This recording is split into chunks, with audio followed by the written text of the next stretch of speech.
இங்க சுசின்ற பொண்ணு ஒரு வீட்ல வேலைக்காரியா வேலை செஞ்சுகிட்டு இருக்கா. அந்த வீட்டோட பையனுமே அவங்களுமே ஒண்ணா இருக்காங்க. ஆனா, அது எதுவுமே அவங்க அப்பா, அம்மாக்கு தெரியாது. ஒரு நாள் சுசிய கூப்பிட்டு, இந்த மாரி வீட்ல நெறைய வேலைகள் இருக்கு. அது எல்லாமே நீ தான் பண்ணணும்னு சொல்லிக்கிட்டு இருக்காங்க. அப்ப அவங்க பையன்கிட்ட, "இன்னைக்கு ஒரு விருந்தாளி வராங்க. அவங்கள நம்ம தான் கவனிக்கணும்" அப்படின்னு சொல்றாங்க. இவனுமே யார்ரா வரப்போறா அப்படின்னு சொல்லிட்டு தெரியாம உள்ள ரூமுக்கு போனா, அப்ப அவனுக்கு ஒரு கால் வருது.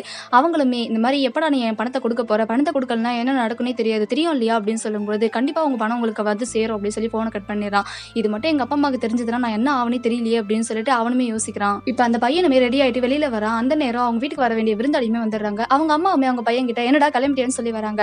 அவங்க அம்மா கையில இருக்கக்கூடிய வளையல பார்த்துட்டு, "என்னம்மா புது வளையலான்னு?" சொல்லி பார்க்குறான். "ஆமாண்டா" அப்படின்னு சொல்லிட்டு அவன உள்ள கூட்டிட்டு போறாங்க. அங்க பார்த்தா ஒரு பொண்ணோட அவங்க ஃபேமிலி வந்து உட்காந்துக்கிட்டு இருக்காங்க. இது எதுவுமே அவனுக்கும் புரியல. ஒரு வேளை பொண்ணு பார்க்குறாங்களோன்னு சொல்லி மனசுலயே நினைக்கிறான். இதே ஏதாவது சுசியுமே யோசிக்கிறா. இவரு என்ன கல்யாணம் பண்ணிக்கிறேன்னு சொல்லிட்டு வேற ஒரு பொண்ண பார்க்க வந்துருக்காங்களா அப்படின்னு சொல்லி அவளுமே யோசிக்கிறாங்க. இப்ப அவங்க 2 பேருமே நிச்சயம் பண்ணிடலாமே அப்படின்ற மாரி அவங்க பேசின உடனேவே சுசிக்குமே ஒரு மாரி கஷ்டமாயி போகுது. ஆனா இவனுக்கு இது ரொம்பவே சந்தோஷமா தான் இருக்கு. ஏன்னா அந்த பொண்ண பார்க்கும்போது ஏதோ பெரிய இடத்து பொண்ணு மாரி இருக்கு. நமக்கு பணம் கிடைச்சா போதும்டா அப்படின்ற மாரி அவனுமே யோசிக்கிறான். இப்ப சுசி நைட்டு வேலை எல்லாமே முடிச்சுட்டு திங்ஸ்லாம் எடுத்துட்டு போய் வெளியில போடலான்னு போகும்போது, அப்ப அதே வீட்ல வேலை செய்ற கார்கர் பையன் நம்ம சுசிய மடக்கி தப்பா நடக்க பார்க்குறான். அப்ப அவளுமே என்கிட்ட இந்த மாரி நடந்துக்காதன்னு சொல்லும்பொழுது, "ஓ! அப்படியா? உனக்கு வீட்டு ஓனர்னா தான் பிடிக்குமான்னு?" சொல்லி கேட்குறான். அவளுமே, "இங்க பாரு, ஒரு நாள் இல்லனா ஒரு நாள் கண்டிப்பா நானும் இந்த வீட்டோட ஓனரா இருப்பேன். அப்போ உன்ன பார்த்துக்கிறேன்டான்னு" சொல்லிட்டு அங்கிருந்து வெளியில போயிடுறா. குப்பையெல்லாம் போட்டுட்டு ரிட்டர்ன் வரும்போது அவளுக்கு தெரிஞ்ச ஒரு பொண்ணு வந்துட்டு, "என்ன சுசி ஒரு மாதிரி இருக்க? உனக்கு இந்த வீடு பிடிக்கல அப்படின்னா சொல்லு. நான் என்னோட ஓனர் கிட்ட பேசுறேன்னு" சொல்லும்போது, "அப்படிலாம் கிடையாது. எனக்கு இங்க ரொம்பவே பிடிச்சிருக்கு.